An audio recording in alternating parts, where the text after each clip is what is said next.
Мына 3 күнде тырнақ, шаш алуға болмайды. Сенбі, жексенбі, сейсенбі күндері. Кімде-кім бұл күндері шаш, тырнақ алатын болса, басынан бәле кетпейді дейді. Қалған 4 күнде дүйсенбі, сәрсенбі, бейсенбі, жұма күндері тырнақ, шаш алатын болса, Алла Тағала ол адамның ризық несібесін кең қылады дейді. Мынандай ақымақ, топас, надандар қайдан шығатынын білмеймін. Бұлардың аузыменен шайтан сөйлейді.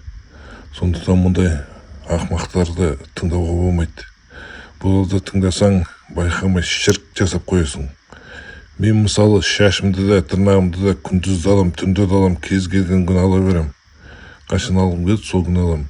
Егер бірдеңе болатын болса, проблема болатын болса, ең алдымен Аллах мені жазалау керек еді. Бірақ керісінше Аллах маған әлхамдулиллах беретін ризық баракатын үйіп төгіп беріп жатыр. Сондықтан да топастарды тыңдамаңдар.